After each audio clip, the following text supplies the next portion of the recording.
어떤 아버지가 자녀에게 이제 여름이 되고 이제 여름이 다가오고 너 이제 방학도 하니까 너 충분히 놀 수 있도록 워터파크 이용권을 주겠다. 그래서 이제 워터파크 이용권을 자녀에게 줬어요. 자, 그러면 이 자녀는 이제 워터파크에 들어갈 자격이 생기는 거예요. 그렇죠. 그가 노력하고 뭐 애쓰고 자격이 아니라 이제 그 이용권을 받았으니까 그것만 내면 들어갈 수 있는 거예요.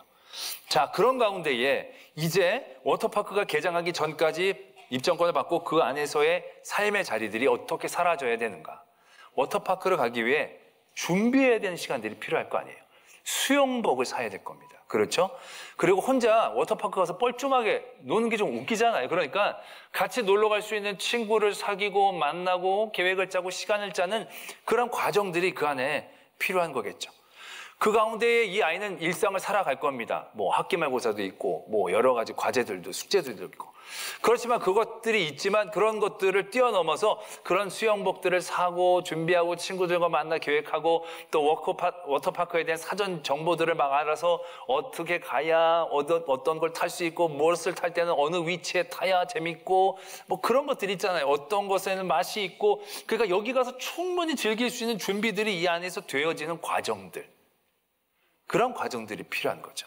근데 이 과정들이 만약에 조건적으로 주어진 과정이라고 우리가 받아들이면 굉장히 쉽지 않은 과정이 될 겁니다. 아버지가 이용권을 주면서 너가 나중에 개장을 하고 들어가기 전까지 조건부로 주는데 네가 좋은 수영복을 사고 여러 가지 체력적인 준비를 하고 좋은 친구들을 만들어 놓고 그리고 네가 가서 정보들을 잘 확인하고 있는지 체크하고 그게 다 돼 있으면 그 다음엔 들어가게 해주겠다 라고 얘기하게 되어진다면 이 두 번째 기간은요 굉장히 쉽지 않은 기간이 될 겁니다.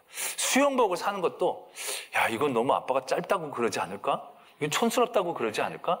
색깔이 맞지 않으면 어떡하지? 굉장히 그게 쉽지 않을 겁니다.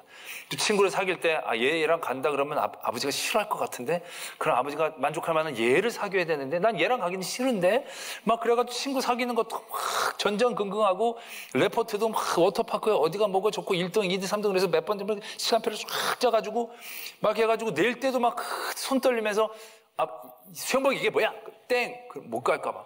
막 진짜 전전긍긍하면서 그 기간들이 그렇게 준비되어진다라고 한다면 그게 과연 행복한 워터파크가 되겠는가라는 것이죠. 그 기간도 굉장히 쉽지 않은 기간이 될 겁니다. 그러다가 나중에 그럴 수도 있겠죠. 아유, 안 가고 말어. 워터파크 가려다가 내가 먼저 질식해 죽겠다. 안 가. 아빠 안 가. 아빠 나가. 나 안 가. 그러면서 뒤집어 버리는 경우들도 생길 수 있다는 얘기죠. 그런데 그 기간이 그러한 조건적인 기간이 아니라 주어진 은혜를 준비하고 누리는 시간이 되어진다고 한다면 얼마나 질적으로 달라지겠는가라는 것이죠. 수영복을 고를 때도 인터넷 찾으면서 이게 좋겠나 저게 예쁘겠나 그런 시간들이 다 재밌잖아요. 담았다가 뺐다가 샀다가 취소했다가 유보고 되돌아오면서 막 그게 막 힘들고 고생스러운 시간들이 아니라 그때를 이제 기다리면서 야 내가 그때 그 쫙 입고 간 사람들이 쫙 바라보고 막 이런 걸 상상하면서 막 하고 막 운동도 해가지고 막 하면서 막 힘주고 다니면서 막 하고 거기서 놀 친구들하고 같이 여러 가지 계획도 짜고 한다라고 한다면 그때 여러 가지 일상적인 삶이 있겠지만 이미 그 사람의 마음은 워터파크에 가 있는 거 아니에요. 여기서 굉장히 힘들고 어려운 시험이 있어도 내가 이것만 빨리 끝나면 물이 나를 부른다. 그런 식으로 그 시간들이 이해되지 않겠는가라는 것이죠. 바로 이 구원에 대한 입체적인 이해가 우리에게 굉장히 중요한 이유가 바로 여기 있다는 것이죠. 우리는 그것을 분리해서 우리가 이 성화라는 단계들을 바라볼 때 성장한다라고 얘기했을 때 이것이 어떠한 조건처럼 우리가 성장하지 않으면 죽어. 성장하지 않으면 뒤로 떨어져. 우리가 너무 거기에 매이다 보면 우리의 어떠한 성장의 이런 순간들, 우리가 믿음의 거룩함에 도전하는 모든 시간들이 얼마나 눌리고 힘든 그러한 영적인 고행의 시간들이 되겠는가라는 것을 우리가 어렵지 않게 알 수 있다는 것이죠. 때문에 우리는 이 두 번째 구원에 대하여 이해를 분명히 해야 한다는 것이죠. 그래야 첫 번째 구원, 두 번째 구원, 세 번째 구원들이 입체적으로 우리의 중심을 잡아주면서 바른 초점을 가지고 달려갈 수 있게 하는 영적인 힘, 영적인 방향성들을 우리에게 주게 된다는 사실들을 깨달아야 한다는 것이죠. 때문에 우리는 우리의 이 두 번째 구원의 과정들, 지금 이게 솔직히 우리가 살면서 부딪히는 많은 시간과 순간들 아니겠습니까?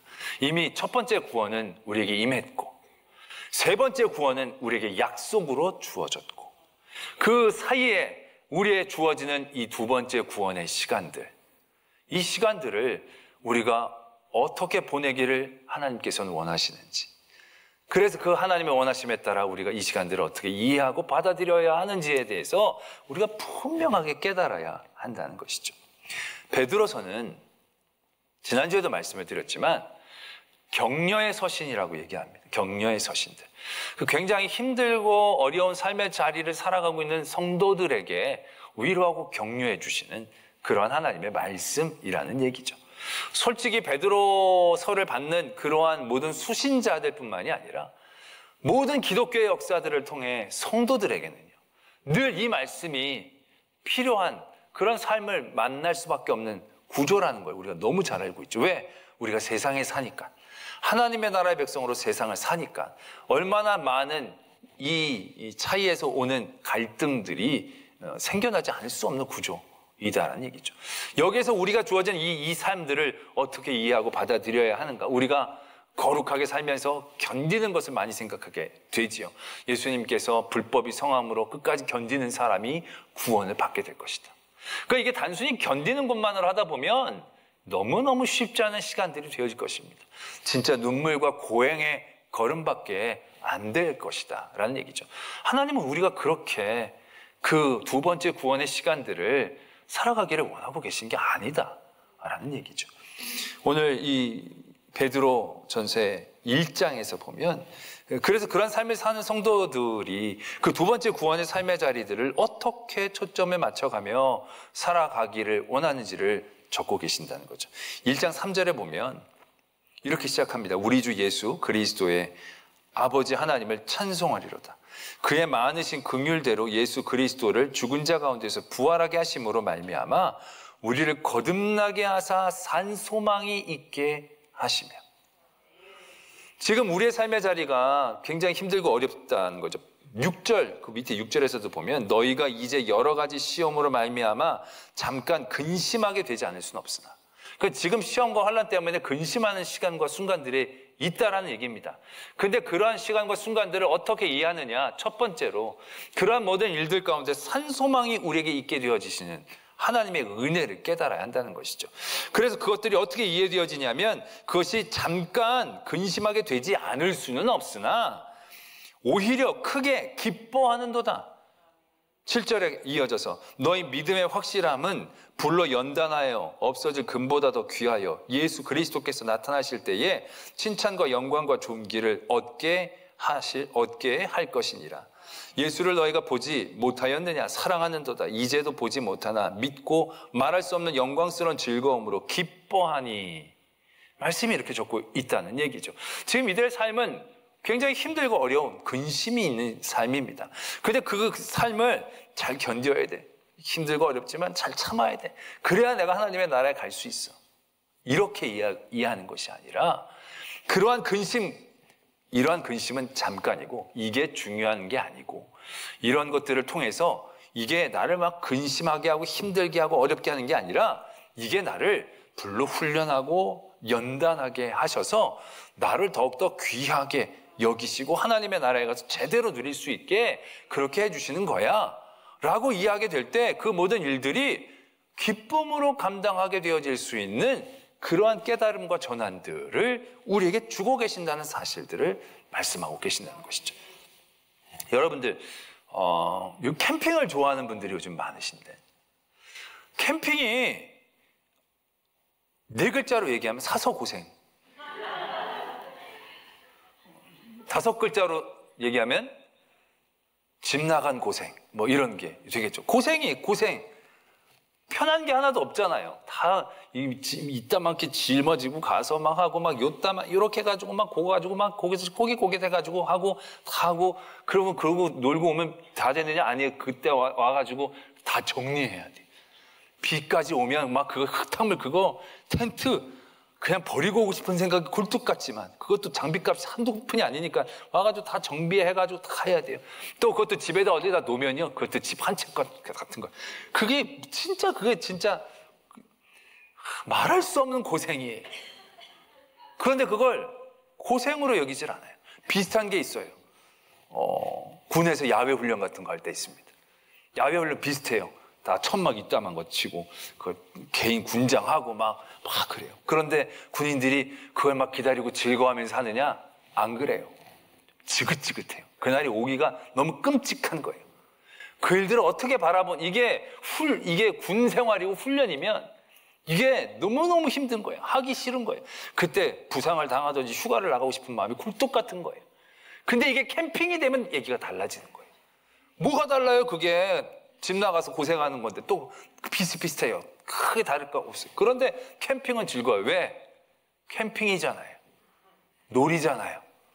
자기가 즐거워서 하는 거고 이런 것들을 그 자체를 막 즐기는 거잖아요. 시간을 보내는 게 아니라 이거 견디어 나가서 빨리 끝나고 제대로 해야겠다는 얘기가 아니라 그 자체가 즐겁잖아요.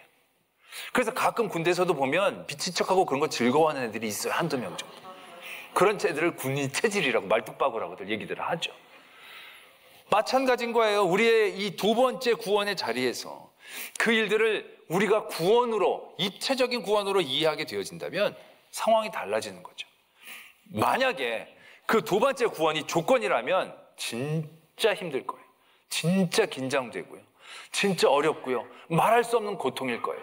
야, 이걸 잘못하면 나는 죽는데, 끝나는데, 이거 어떻게 하면 좋은가? 그러나 그러한 구원에 대한 조건이 아니라 주신 구원과 앞으로 들어갈 구원에 대한 하나님의 연장선 상황에서 주시는 축복의 구원의 성화의 과정이라고 생각하면 이게 죽으라고 하는 게 아니구나. 이게 하나님께서 나를 연단시키시는구나. 그래서 내가 하나님의 나라에 들어가면 더 큰 기쁨을 누릴 수 있게 하기 위한 하나님의 배려이구나. 하나님의 사랑이구나. 그런 것을 깨달을 수 있다라는 얘기죠. 그렇기 때문에 그런 모든 일들 가운데에서 즐거움으로 기뻐하게 되어진다라는 것입니다. 우리가 영적으로 성숙한다, 성장한다. 결국 그것은요, 그런 초점을 바르게 하는 것입니다. 삶의 모든 그런 초점을 입체적으로 바라보면서 내가 앞으로 구원받기 위해서 사는 게 아니고요. 이미 주신 구원, 앞으로 갈 구원, 그런 구원에 합당한 구원자의 삶을 이 삶에서 어떻게 내가 누릴 수 있느냐에 대한 깨달음과 시각을 바르게 갖는 그 초점이 우리의 성장과 성숙에 굉장히 중요한 부분이다라는 것을 오늘 우리가 깨달아야 한다는 것이죠. 그래서 베드로 전서를 통하여 하나님은 우리에게 그거를 말씀해 주고 계신다라는 얘기입니다. 너희들이 지금 고난을 당하지만 이건 잠깐이다라는 거죠. 이게 잠깐인지 어떻게 알아요? 근데 우리는 알죠. 왜? 이미 우리는 구원받았고 앞으로 우리에게 구원이 약속되어져 있고 그렇기 때문에 지금 이것은 내가 느낄 수 있는 시간이 뭐 한 달, 두 달, 1년, 2년이라고 할지라도 영원할 수는 없다는 거죠. 그런 것이 영원하지 않다는 것이 우리에게 확신되어지면 지금 이 순간들은 나를 벌주거나 나를 죽이거나 나를 끝장내려는 순간이 아니라 일들을 위한 하나님의 뜻과 생각들이 있겠다라는 것에 대한 깨달음이 있는 것이죠. 저는 영화를 볼 때 결론을 알고 영화를 보는 걸 좋아합니다. 그래서 꼭 나는 물어봅니다. 결론이 뭐냐고. 그럼 꼭 내 속도 모르는 사람들은 안 가르쳐 주려고, 재밌게 보라고 안 가르쳐 주려고 그러는데 저는 나중에 그것들을 봅니다. 왜 그러느냐면요. 그걸 모르고 보고 싶어 하는 사람들이 있죠. 그 사람들은요, 1차적으로만 영화를 보게 됩니다. 뭐냐면 이 줄거리 결과만 따라가는 거죠. 주인공이 죽으면 어떡하지? 저기서 저러면 안 되는데. 그런 것만 막 열심히 쫓아갑니다. 그리고 끝나고 나면 막 몸에 힘이 빠지든지 기분이 좋든지 기분이 나쁘든지 느낌이 다 그거예요. 결론이 자기 마음에 들든지 뭐 안 들, 다 이런 것이죠. 막 결과만 줄거리를 따다 보면 막 그렇잖아요. 그게 또 영화에서 그걸 원하는 것인지 모르겠지만 막 따라가는 거예요. 근데 줄거리를 다 알면 이 사람이 어떻게 될지 막 이게 따라가지는 건 아니죠. 이미 아는데 어떻게 보느냐면 감독이 저걸 어떻게 표현할까? 저 사람의 세계관은 도대체 어떻게 되는 걸까? 이 맨날 왜 이런 식으로 표현하지? 요즘 경향성들이 다 이런가? 대단히 전지적 작가 시점에 입체적으로 영화를 더 풍성하게 볼 수 있는, 할렐루야, 그런 은혜를 누린다는 것이, 여러분들 가운데 뭐 이렇게 복잡하게 사시냐고 얘기하지만 그 결과만을 따라가지고 영화인데, 어차피 픽션인데 그거 가지고 막 이러고 한다는 게 웃기잖아요. 벌써 그게 아니라 전지적으로 딱 보는 거죠. 결과를 다 알면 막 지금 막 주인공이 막 코너에 몰려가지고 죽기 직전이, 그러면 막 졸이는 게 아니라 어떻게 저걸 표현하지? 이야, 저걸 저렇게 하네. 아이, 저렇게 하네. 약간 좀 수준이 떨어지네. 오, 괜찮은데? 뭐 이러면서 풍성하게 이제 누릴 수 있는 평론가적인. 할렐루야. 여러분들은 여러분들의 삶을 어떻게 바라보십니까? 여러분들은 지금 결과만 쫓아가면서 정신없이 끌려다니지 않습니까? 우리가 이 두 번째 이 성화와 거룩함과 이 구원의 이 삶의 자리에서 우리가 늘 영과 일에 매어 쫓겨다니다 보면요, 정신없이 가다가 어느 순간인간 여기 와 있네, 벌써 와 있네, 나는 뭘 했나 싶은 자리에 만날 수밖에 없을 것입니다. 왜요? 되고 안 되는 거기에 늘 매여 있으니까. 내가 버림받으면 어떡하지? 하나님의 나라에 못 들어가면 내가 했는데. 내 생각은 지금 1인칭에서 갇혀서 나오질 못하는 거예요. 내가 했는데, 아니면 나 끝나면 어떡하나. 그러고 나면 남는 게 없는 거죠. 그런 걸 생고생이라고 얘기하는 거죠. 그러나 우리는 그렇게 사는 게 아닙니다. 우리는 이미 다 스포일러가 됐어요. 결과가 이미 다 알려져 있어요. 우리의 결과는 뭐예요? 구원 승리예요. 아멘이 왜 이렇게 없으세요? 우리는 이미 하나님의 약속을 받았고 구원을 받았고 하나님의 나라에 들어갈 사람들이에요. 그러한 것에 대한 확신한 마음들이 우리 안에 있으면 그 안에서의 우리의 성화와 성장의 모든 관계들은요, 그러한 구원의 초점에서 보여지게 되는 거죠. 하나님이 이 일들을 통하여 뭘 원하실까를 보게 되는 거죠. 내가 이길까 질까를 보는 게 아니라 내가 지든 이기든 하나님이 여기서 뭘 원하실까 라는 것을 생각하고 바라보게 되는 거죠. 그 일들의 어떤 결과를 통해서 내가 자랑하고 내가 실망하는 게 아니라 이 결과를 통한 또 다른 하나님의 은혜는 뭔지에 대하여 생각하고 바라보게 되어지죠. 세상을 입체적으로 바라보게 되어지는 거죠. 그래서 그것이 바른 초점으로 맞춰지게 되는 것이죠. 우리가 구원 받았다는 것만 붙잡고 가면 우리가 막 살지도 모릅니다. 값싼 은혜가 될지도 모릅니다. 하나님의 나라에 들어가기만을 위해서 산다라고 한다면 우리는 정말 이 땅에서 모든 삶의 자리에서 전전긍긍하면서 기쁨, 성도의 기쁨, 믿음의 기쁨을 누리지 못하면서 그냥 안간힘쓰러 하나님의 나라에 가려고 애쓰는 사람으로 끝나버리고 말 것입니다. 그게 아니라는 거죠. 하나님은 우리에게 구원이란 초점을 주시는 거예요. 이미 주신 구원, 우리에게 주실 구원, 그리고 삶에서의 구원의 자리들. 그런 모든 자리들을 관통해서 우리의 건강한 성숙을 하나님은 원하고 계신다는 거죠. 그래서 우리가 이 삶의 자리에서 자라나가는 거예요. 아, 하나님이 이걸 좋아하시는 거구나. 이걸 기뻐하시는 거구나. 그것으로 우리가 성숙하게 될 때 우리가 하나님의 나라에 들어가면 진짜 제대로 살 수 있는 거죠. 제가 누누이 말씀을 드리는 것이 하나님의 나라가 완벽한 삶의 조건 때문에 하나님의 나라가 아니라는 거죠. 완벽한 삶의 조건을 갖고 있는 것이 하나님의 나라라고 한다면 우린 지겨워서 못 살 거예요. 그게 아니라는 거죠. 그곳에 사랑하는 하나님이 함께 하시기 때문에 그 하나님을 사랑하는 방법, 진짜로 사랑하는 길, 사랑의 충만한 기쁨들을 아는 그것들이 우리 마음 안에 깨달아져야 그것이 제대로 누려지지 않겠느냐는 것이죠. 요즘 세상의 사람들은 편한 것만 쫓아가죠. 그러니까 결혼도 안 하고 애도 안 낳고 뭐 그게 다 편하니까. 솔직히 편한 건 편한 거죠. 근데 정말 결혼을 해서 지지고 볶고 애를 낳아가지고 정말 눈물 흘리고 키우고 너무너무 힘들지만 그것들을 넘어 있는 편한 것과는 비교하지 않는 또 다른 가치들, 그것들을 알아가는 것이 성숙이고 성장이고요. 그런 것들을 알아야 하나님의 나라를 두려워하지 않는 거죠. 하나님의 나라가 내게 불편하지 않은 거죠. 그 하나님의 나라를 기뻐할 수 있는 것이고 그 나라의 삶을 살 수 있는 그림자의 나의 삶의 자리들을 더욱더 누릴 수 있게 되어지는 것이겠죠. 때문에 우리의 성장과 성숙은요, 이런 구원에 대한 초점을 맞춰야 됩니다. 특별히 지금 내가 있는 삶의 이 성화의 삶의 자리에서 얼마나 내가 이걸 구원의 초점으로 잘 이해하고 있는가라는 거죠. 예배를 드릴 때 복받기 위해, 구원받기 위해 예배를 드리는 게 아니고요. 예배를 기뻐하고 즐거워하기 위해 예배를 드려야 합니다. 예배가 기쁘고 즐겁게 느껴져야 합니다. 그래야 하나님의 나라에 가서 정말 잘 살 수 있는 거예요. 여러분 막 생각해 보세요. 여기서 막 구원받기 위해서 예배를 의무적으로 드렸어요. 그 구원받고 하나님의 나라에 들어갔는데 하나님의 나라는 1시간마다 예배가 있어요. 그럼 여러분 어떻게 사실래요? 구원받으려고 설교가 길어도 막 참고 들었어요. 하나님의 나라 때 하나님이 그 2박 3일로 늘 설교를 하세요. 그 찬송도 여기서 막 찬송 잘 불러야 구원받을 수 있어서 막 힘들지만 찬송을 불렀어요. 근데 갔는데 천국은 찬송이 기본 1000절이야. 2장 부르는데 2000절이야. 그럼 그게 천국이겠어요? 아니라는 얘기죠. 그렇다는 얘기가 지금 천국 다시 한번 생각해봐야 이게 아니라 그렇다라는 얘기죠. 내가 이 안에서 이 예배를 구원받기 위한 예배가 아니라 예배를 기뻐하는 성숙함의 자리에 있어야 된다는 거죠. 내가 설교를 듣는 게 저거 듣고 무슨 구원받 자격이 아니라 말씀을 달콤하게 여길 수 있는 그런 훈련이, 도전들, 그 초점이 우리에게 맞춰져 있어야 되는 거예요. 기도가 그냥 뭐 받기 위한 기도가 아니라 기도를 통해 하나님 앞에 얘기하고 하나님과 대화하는 기쁨과 즐거움을 나누는 그 초점들. 누구를 사랑하고 봉사할 때 그 사람에게 잘해줘서 내 의를 쌓는 게 아니라 누구를 사랑할 때 내 마음에 주는 그 충만한 하나님의 마음을 공감하는 그런 마음들을 깨달아가는 그런 초점들.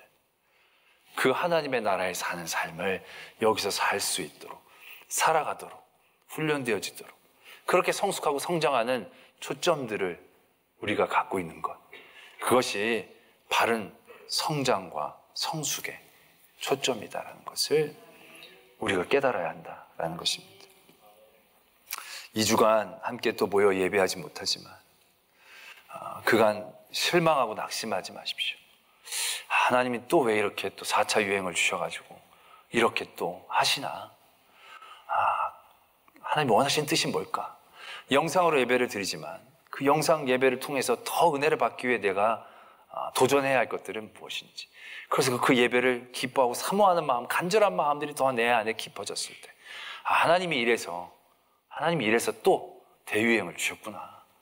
아직까지 내가 제대로 모르니까 더 제대로 깨달으려고, 그래서 함께 모여 예배하는 게 이렇게 기쁘고 즐거운 거구나. 그래야 내가 진짜 온전히 은혜를 받고 있구나 라는 것을 깨달아가는 그런 과정으로 초점을 맞춰야 된다는 것이죠. 코로나 이후에 계속 영상으로 예배를 드리시는 성도님들도 적지 않습니다. 여러분들이 그의 모든 삶의 자리들이 더 용수철처럼 움츠러들어서 튀어나갈 수 있는 영적인 갈급함에 도전이 되기를 바랍니다. 이거 좋네? 이래도 되네? 이거 편하네? 여러분 쪽으로 그걸 생각하시면 안 됩니다. 여러분들이 정말 이 일들이 하나님이 나에게 원하시는 것들이 무엇인지에 대한 끊임없는 초점을 가지고 그 예배를 통해서도 끊임없이 하나님 앞에 자라가려고 하는 그런 방향성들을 잊지 마셔야 합니다.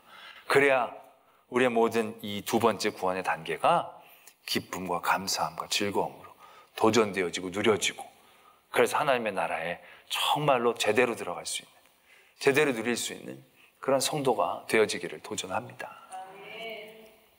기도하겠습니다. 우리의 모든 삶의 자리에서 하나님이 원하시는 것이 무엇인지 늘 깨닫고 생각하는 그런 초점 있기를 원합니다. 그래서 우리는 이미 구원받았고 이제 구원받을 것입니다. 그런 모든 관계 가운데서 우리의 이렇게 거룩하여지는 이런 삶의 자리들, 자격이나 어떠한 들어가기 위한 조건이 아니라 더 잘 누리기 위하여 주신 하나님의 은혜의 이 시간들이 은혜되게, 기쁨되게, 감사되게 우리가 더욱더 하나님 앞에 성숙할 수 있는 성도가 되게 하여 주시옵소서. 그러한 기도의 제목으로 하나님 앞에 나가겠습니다. 하나님 아버지, 함께하여 주시고 지켜주시고 인도해 주시옵소서. 역사하시고 주관하여 주심을 믿습니다. 그 모든 일들 가운데 하나님께서 함께하십니다. 하나님만 바라봅니다. 하나님만 붙잡습니다. 하나님 아버지께 나가는 저희들 되게 하여 주시옵소서. 오늘도 우리와 함께 하시고 역사 주관하여 주시옵소서.